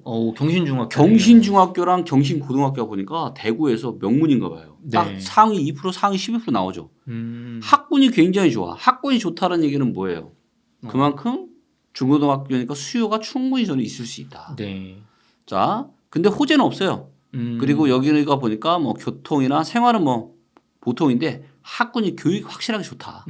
네. 자, 그래서 요게 요런 내용들을 이렇게 다 보실 수가 있죠. 그래서 800세대 21년 차. 요런 내용은 이제 한 방에 볼 수 있고 공시지가 추이가 또 어떻게 되는지 이런 것들까지 리치고 앱에서 이제 바로 다 확인이 가능한 거죠. 네. 자, 그다음에 자, 여기 이제 또 투자 체크리스트라고 하는 게 있는데 네. 예, 요거까지 이제 다 넣어 놓은 겁니다. 투자 체크리스트. 그리고 이제 여기 보시면 소유권이 있고 근저당권이 있는데 소멸 기준이 딱 있고 전부 다 지금 어때요? 권리가 다 소멸된다고 나오죠. 네. 그러니까 이게 사실 이거를 저희가 또 다 AI로 다 분석을 해서 예, 이게 소멸되냐 안 되냐. 예, 그래서 낙찰자 인수금이 또 얼마가 있냐. 인수가 될 보증금이 없다. 예, 인수할 돈 없다 이거죠. 그러니까 권리적으로 이거는 깔끔한 물건이다. 그럼 내가 낙찰받은 금액으로 끝나는 거다. 네. 그렇죠. 그래서 임차인 배당표도 이렇게 있는데 네. 임차인이 주식회사 M캐피탈 대부. 임차인이 대부에서요? 그래서 여기가 이제 보증금이 500인데 배당 사유 후순위 전세권 배당금 500. 그래서 배당금 이제 받아간다 이거죠. 네. 자, 그리고 요 아파트가 이제 얼마나 이제 고평가인지 저평가인지를 알아야 되잖아요. 우리가 가격을 보니까 15, 16, 17, 18이니까 되게 메리트 있잖아요. 네네. 근데 과연 이게 소득 대비해서는 어떤지, 그다음 주택 구입 부담 지수는 어떤지 네. 이런 것들을 확인하는 게 제일 중요한데 이거는 아직은 이제 앱에서는 조금 너무 이제 어떻게 보면 네. 너무 이제 중요한 또 네. 지표다 보니까 아직은 앱에는 못 담았는데 네. 이게 이제 유료 버전 리치고 엑스퍼트에서 한번 제가 찾아봤어요. 네. 자, 이 아파트의 주택 구입 부담 지수입니다. 자, 얘가 지금 평균보다 낮죠. 네, 평균보다 네, 지난 낮아요. 평균 125인데 지금 이 정도 수준이면은 119니까 어때요? 이때는 뭐 한 요때 2020년, 2016년 요 정도 수준이에요. 16년 수준. 물론 더 떨어지면은 96, 97까지. 근데 지금 얼마예요? 119. 그러니까 이걸로 보면 만약에 여기까지도 떨어질 수 있잖아요. 최악의 경우에는. 그렇죠. 그러면 한 20 정도 떨어질 수 있는 거예요. 네. 자, 근데 소득 대비한 지금 이 아파트 가격을 보니까 네. 얘가 지금 8밖에 안 돼요. 이 8은 언제적 수준이냐? 2014년이네. 야, 이거는 그럼 거의 2014년 중순. 자, 거의- 그러면 네. 자, 물론 여기까지 갈 수도 있지만 그거는 알 수 없잖아요, 사실은. 그렇죠. 자, 그렇다라면 이것만 보니까 아, 주택 구입 부담 지수나 PIR이 괜찮네. 그렇죠? 자, 그러면 이 아파트를 우리 덕현님은 네. 어떻게 하시겠어요, 지금? 이게 지금 4억 2,400에 나왔는데 예? 네. 얘가 지금 최저 호가가 얼마예요? 4억. 4억이야. 그러면 자, 그런데 이 정도 가격이면 15, 16, 17년 가격이야. 네. 자, 그럼 어떻게 하시겠어요? 저는 물론 이 4억도 매력적이지만 네. 저거는 사실 지금 부동산 가도 살 수 있는 가격이니까 맞아요. 그래도 뭐 한 3억 한 7천? 8천 요 정도는 해야 되지 않을까요? 최소한 10%는 싸게 사야 되지 않을까요? 그러니까. 왜냐면 경매에 따른 이런 비용이 있잖아요. 아, 경매 비용이 있군요. 아니 일단은 그쵸. 이제 내보내려면 이사비라도 좀 주고 협상할 맞아요. 수도 있고 그쵸. 이런 게 있잖아요. 그렇다면 사실 10%도 많은 게 아니에요. 그럼 한 3억 5천 정도는 돼야 아, 해서. 그렇죠. 한 10에서 15% 이상 그 정도는 좀 돼야 아, 어차피 나는 뭐 그 정도 했는데 낙찰이 안 되더라도 안 하면 돼요. 안 하면 되는 안 거. 하면 이런 돼. 거 많으니까. 기다리면 돼. 그리고 또 문제는 뭐예요? 지금 시장 상황이 대구는 사실은 제가 그래서 24년에 주목할 지역 중에 제가 여러 개를 꼽았지만 그 중에 제가 어디 꼽았어요? 인천이랑 대구 꼽았잖아요. 왜? 여기는 입주 물량 때문에 너무 가격이 많이 떨어져 있어. 아까 네. 서울 보니까 어때요? 별로 안 떨어졌어요. 서울은 안 떨어졌어. 근데 이제 경매 물건 쌓이고 대구는 경매 물건도 아주 많지는 않고 조금 늘지만 네. 근데 낙찰도 잘 되고 있어. 그 이유가 뭐냐? 싸요 안 싸요? 싸죠. 서울은 여전히 지금 2020년, 21년 가격이란 말이에요. 근데 대구는 2015년, 16년 가격까지 지금 떨어졌습니다, 여러분들. 메리트 있어요, 없어요? 그러면은 네? 정말 대구 사시는 분들은 네. 야, 이게 별로 부담이 안 돼. 부담이 안 돼요. 아, 그런 거군요. 차이가. 그래서 제가 뭐라고 얘기하는 거 지금 내년부터 지금 엄청난 기회가 온다. 24년부터. 네? 대표님 그럼 정말 지금 호가가 4억인데 이게 2015년 수준인데 네. 경매로 막 3억 5천을 정말 받을 수 있는 거예요? 받을 수 있죠. 아니 안 되면 안 하면 되잖아요. 아니 결정을 누가 하는 거예요? 내가 하는 거예요. 내가 하는 거다. 경매의 가장 좋은 점이 바로 이겁니다. 그러면 결정을 내가 하는 거예요. 그러면 이거 3억 5천에 사면은 이 가격이 언제적 가격인지 볼게요. 3억 5천에 만약에 샀다. 네, 3억 5천에 낙찰이 됐다. 3억 5천이다. 2014년 10월 달 가격이에요. 야, 그러면은 정말 저거는 정말 싸게 사는 거네요. 자, 그런데 문제는 또 뭐가 있냐? 네. 문제는 문제라기보다는 이거는 되게 좋은 건데. 네. 자, 지금은 건축비가 네. 굉장히 많이 지금 올라갔잖아요. 그쵸. 네. 자, 지금은 30평대 아파트를 얘가 지금 84잖아요. 네. 그러니까 얘도 30평대란 말이에요. 네. 자, 그러면 이 아파트를 짓는데 평당 지금 네. 공사비만 얼마 들어갈 것 같아요? 뭐 대구 뭐 7, 800 들지 않을까요, 그래도? 최소한 7, 800이죠. 한 네. 1000 정도 들어갈 수도 있어요. 거기에 땅값이랑 뭐 이것저것 하면 어떻게 돼요? 야, 그러면은 뭐 자, 그러면 그러니까는 3억대의 가격에 이쪽 동네에 새 아파트 공급을 할 수 있다 없다? 불가능할 것 같아요. 저는 사실 그 개인적으로 가격에 대한 마지노선을 제가 어느 정도로 생각하고 있냐? 네. 건축비와 땅값을 포함한 그 원가 정도. 왜냐면 그게 안 되면 아무도 거기에 공급을 안 할 거거든요. 다시 올라올 겁니다. 또 시간 지나고 하면은. 네. 그래서 지금도 보니까 와 너무 매력 있지 않아요? 이 정도면 정말 매력적인 것 같아요. 근데 이제 그래서 이제 근데 많은 분들이 제가 이제 그리고 진짜 이거는 제가 이걸 또 잠깐 말씀을 좀 드리려고 하는데 지금 대한민국에서 모든 부동산 컨텐츠들은 네. 김기훈을 포함해서 서울 위주로 합니다. 그렇죠. 맞죠? 네. 그리고 그렇게 할 수밖에 없어요. 사람이니까. 근데 사실은 나는 어디에 관심이 있는 거예요? 내가 사는 지역에 관심이 나는 대구에 관심이 있다고. 그죠. 네? 근데 이거를 이야기를 해주시는 사람이 없죠. 그쵸. 왜? 데이터가 없으니까. 근데 데이터가 다 가지고 있는 김기훈을 할 수는 있는데 혼자서 200개가 넘는 시군구를 언제 혼자 다 하겠어요. 그쵸. 하나씩만 해도 1년에 하나 맞아요. 거죠. 그래서 제가 이제 생각을 한 게 제가 엄청난 프로젝트를 준비하고 있습니다. 뭐라고 네. 그래서 뭐냐면 나는 내 동네 부동산에 관심이 있어. 그래서 제가 이거예요. 오케이. 그럼 리치고의 데이터를 공급을 하고 네. 리치고 이런 활용법이나 이런 걸 내가 강의해 줄게. 하지만 뭐냐? 이런 컨텐츠 이런 것들을 가지고 나만의 또 인사이트가 있잖아요. 그쵸. 내가 대구 수성구 살아. 그럼 내가 대구 수성구 막 다니고 하면 얼마나 잘하겠어요. 특히 공인중개사분들. 네. 그런 분들이 이런 리치고의 데이터를 기반으로 본인의 어떤 인사이트를 활용을 해서 만약에 이걸 만들었다.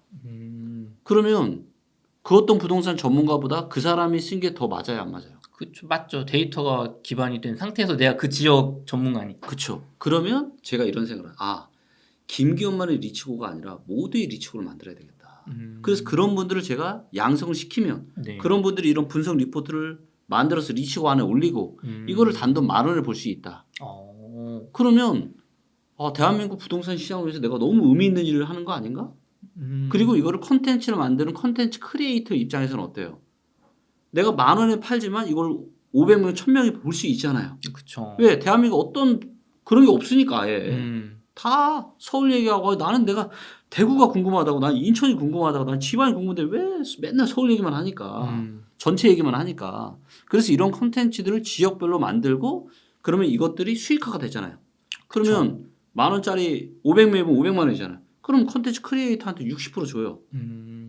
그럼 그분들은 더 열심히 하겠죠. 열심히 하겠죠. 네, 그래서 내년에는 제가 지역별 이런 맞춤 부동산 컨텐츠를 리치고의 데이터를 기반으로 그분들이 가지고 있는 집단 지성을 결합을 해서 네. 이거를 내놓으려고 합니다. 그래서 어. 그렇게 되면은 너무 진짜 의미 있는 일을 제가 하게 되지 않을까 그렇게 생각합니다. 맞아요. 지금 서울 수도권 혹은 대도시 위주로 되고 있는데 네, 사실 이제 지방에 내가 사는 지역에 관심 있는 분들 많잖아요. 맞아요. 그런 부분이 의미가 있을 것 같아요. 그럼요. 그리고 제가 대구 계신 분들에게 제가 희망의 메시지를 좀 던지도록 하겠습니다. 아마 지금 너무나도 급격한 하락 때문에 굉장히 좀 힘들어 하실 것 같아요. 근데 네.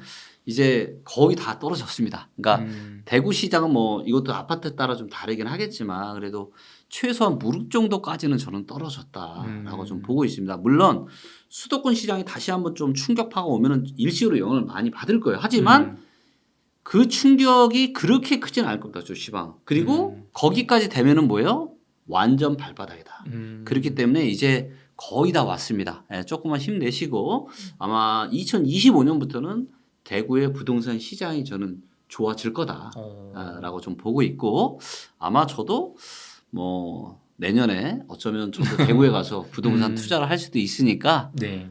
희망 잃지 마시고 근데 이런 지역들이 대구만 그런 게 아니에요.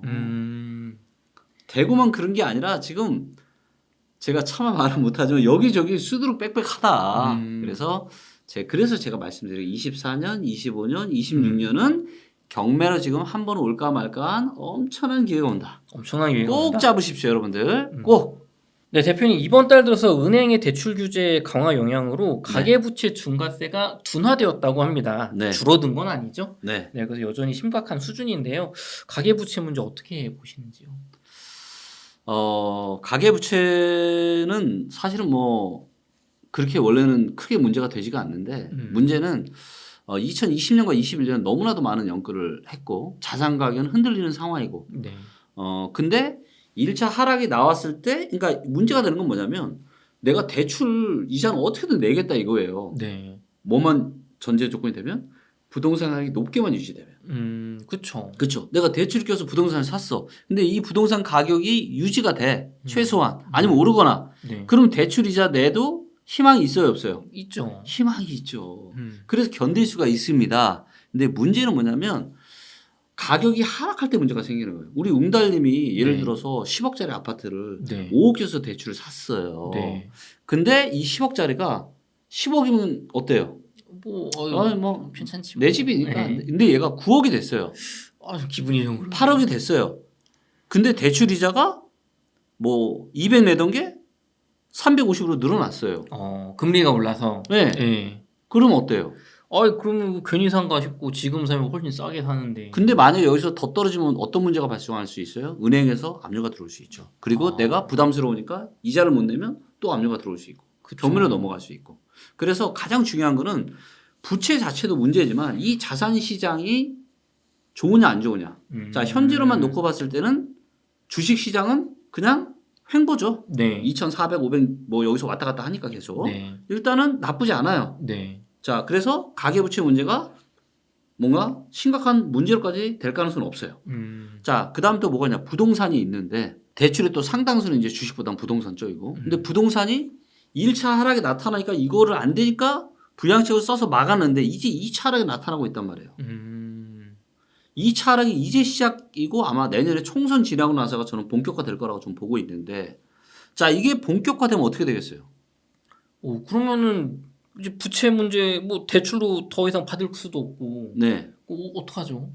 그러면 진짜 큰일 나는 겁니다.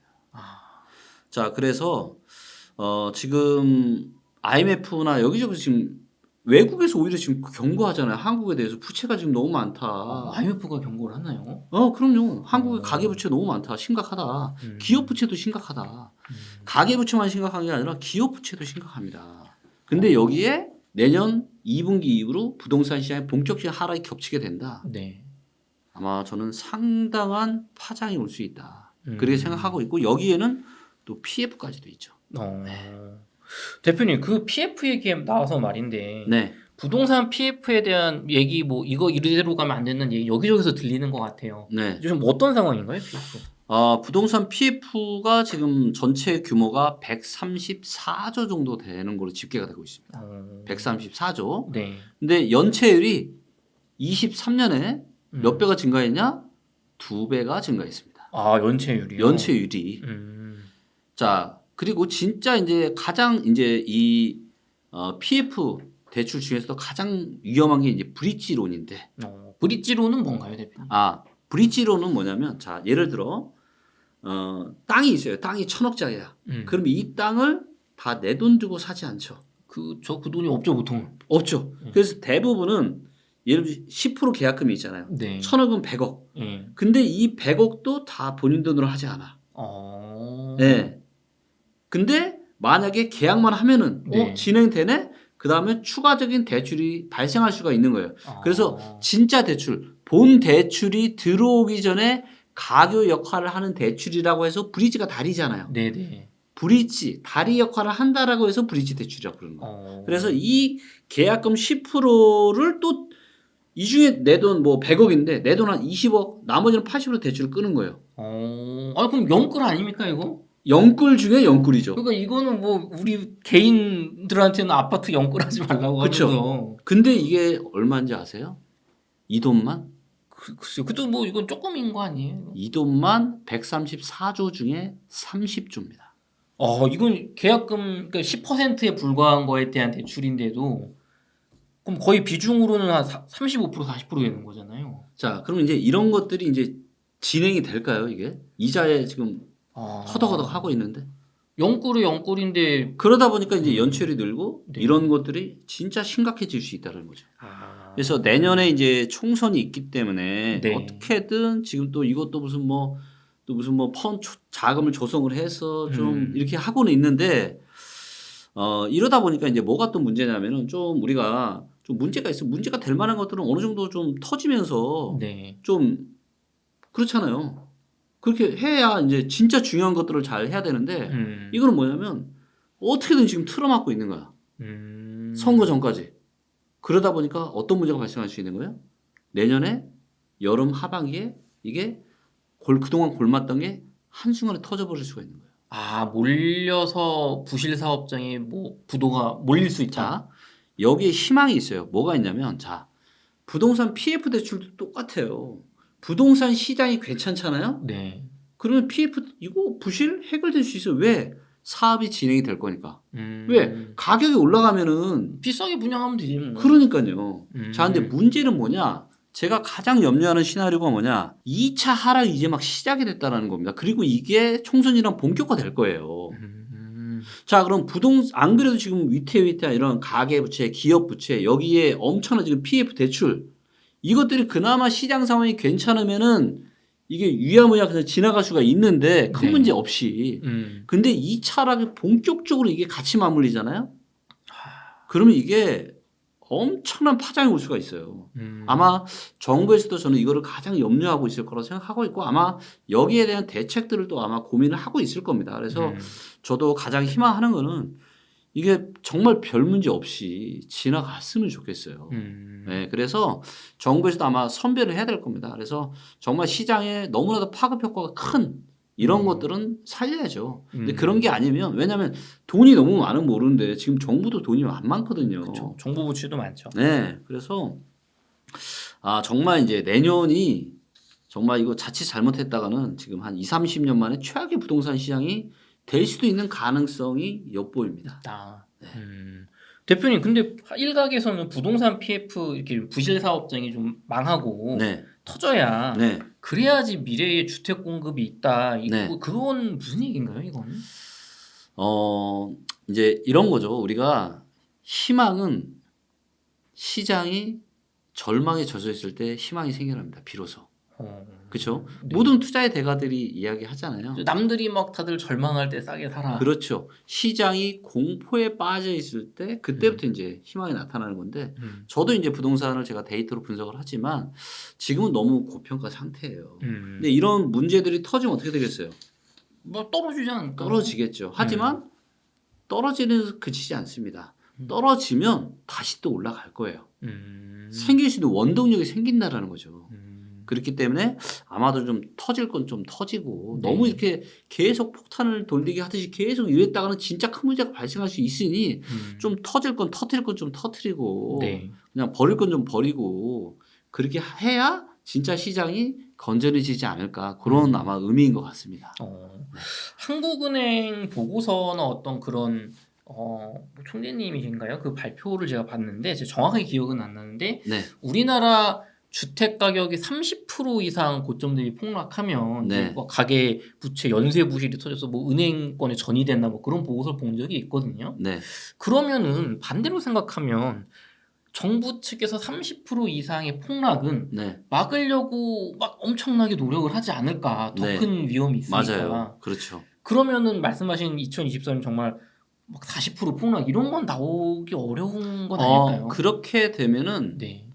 뭐 한 10% 이내에서 하락이 멈출 수도 있어요. 근데 그렇게 되면은 지지부진하게 계속 하락할 거예요. 제가 시나리오를 두 개로 보거든요. 네. 그러니까 뭔가 이런 어떤 지금의 이런 부실적인 문제들이 터졌을 경우 네. 그러면 엄청난 급락이 나올 겁니다. 네, 그리고 그만큼 기회가 빨리 올 거예요. 그렇죠. 빨리 떨어지니까. 그렇죠. 근데 두 번째 시나리오는 뭐냐? 네. 이게 완만하게 떨어지는 겁니다. 아직은 알 수 없어요. 아직은. 근데 네. 저는 완만한 하락보다는 저는 좀 더 급락에 저는 개인적으로 무게를 두고 있는데 네. 이건 확실한 게 아닌 시간 지나면 결과가 드러나겠죠. 그래서 두 번째 시나리오대로 만약에 완만하게 하락한다. 네. 그러면 일부 지방은 그럼에도 불구하고 내년 말, 내년 중순 이후부터 시장이 상승을 하겠지만 서울이나 수도권은 계속 빠질 거예요. 그래서 우리가 11, 12, 13년 계속 빠졌잖아요. 네. 지방은 계속 올랐거든요. 그렇죠. 이런 현상이 이제 두 번째 시나리오로 나타날 수 있다. 그렇게 되면 서울이나 주요 이제 고평가 지역들은 24년, 25년, 어쩌면 26년까지도 계속 하락할 수 있어요. 네, 근데 아마도 한 25년 정도면은 저는 어느 정도 하락이 다 마무리가 될 거라 좀 보는데, 네. 그래서 이거는 내년에 시장이 급락을 할지 아니면 10% 이내에서 하락하는 이제 완만한 하락세를 보일지에 따라서 시나리오가 좀 달라질 것 같습니다. 그럼 대표님 요 급락과 완만한 장기간 하락을 좀 결정하는 주요 아직 결정되지 않았으니까 알 수는 없지만 네. 그럼 변수가 좀 뭐가 이거는 이제 있나요? 어찌되건 이제 금리와 네. 경기 침체 이거죠. 음. 그래서 만약에 이제 금리가 지금 정도 수준을 계속 유지한다. 네. 그러니까 뭐 내년에 지금 뭐 금리 또 떨어진다 이런 얘기도 있지만 네. 또 모르거든요. 그쵸. 뭐 몰라요. 가봐야죠. 뭐. 지금 뭐 하워드 막스 같은 전 세계 최고의 투자자도 그랬잖아요. 이 영어로 시 체인지. 지금 바다가 지금 바뀌었다. 지금 세상이 완전 바뀌었다. 그래서 저금리, 저물가 시대는 머릿속에서 완전 지워라. 엄청난 인플레이션 시대가 올 거다. 인구가 고령화가 돼도 인플레이션 시대가 온다라고 또 인구 대역자라는 책에서도 전망을 또 하신 분들이 있고. 그러니까 인구가 고령화되고 그 다음에 자원은 희소하니까 서로 싸우고 이게 또 인플레이션 유발하고 네. 그렇기 때문에 과거와 같은 그런 저금리, 저물가 시대를 기대하는 거는 좀 저는 섣부르다고 좀 생각을 하고 있고요. 어쩌면 거대한 지금 인플레이션이 시작되는 그 초입에 있을 수도 있다라고 저는 판단하고 있고 그래서 금리의 중장기적인 추이가 일단 중요하다. 네. 그다음에 지금 경기 침체 이야기들이 또 많이 나오고 있잖아요. 네, 맞아요. 24년에 지금 상당히 지금 경기 침체에 대한 그런 가능성. 그래서 지금 뭐 소비도 꺾이고, 네. 그렇죠. 미국도 맞아요. 네, 고용 지표도 지금 조금 안 좋아지고 있고, 네. 그다음에 기업들도 사람을 안 뽑고, 네. 그래서 지금 경기 침체를 염려하시는 분들도 있는데, 그래서 경기 침체가 또 내년에 올 거냐 안 올 거냐, 네. 금리가 어떻게 될 거냐 이런 요인들에 따라서 내년에 이제 어떤 이런 급락 장세 그리고 이제 한국 같은 경우는 PF 문제가 사실은 단위가 정말 적지 않기 때문에 이 PF 문제가 또 어떻게 될 거냐에 따라서 부동산 시장이 급락이냐 완만한 하락이냐가 결정될 것 같아요. 아, 그렇군요. 네. 대표님 저희 웅달 책방 시청자분들을 위해서 마지막 한마디 부탁드리겠습니다. 네. 자, 2024년은 제가 말씀드리겠습니다. 엄청난 위기와 그 이후에 엄청난 기회가 옵니다. 이거는 저는 20년이나 10년도 아닙니다. 20년이나 30년에 한번 올까 말까한 엄청난 기회라고 저는 생각하고 있고요. 이 입주 폭탄 때문에 엄청난 하락이 있었던 대구 부동산 시장을 보셨잖아요. 네. 맞아요. 2015, 16년 가격이에요. 얼마나 메리트가 있습니까? 그렇죠. 그렇죠? 네, 그렇기 때문에 내년부터는 진짜 엄청난 기회가 오니까 경매 공부 반드시 하시고 또 참고로 리치고 경매 좋으니까 리치고 경매도 좀 이용해 주시고 그렇게 해서 24년에는 모든 분들 부자 되시는 한 해 되길 응원하겠습니다. 네, 이렇게 해서 리치고의 김기원 대표님 모시고 인사이트를 나눠봤습니다. 긴 시간 수고 많으셨습니다. 감사합니다.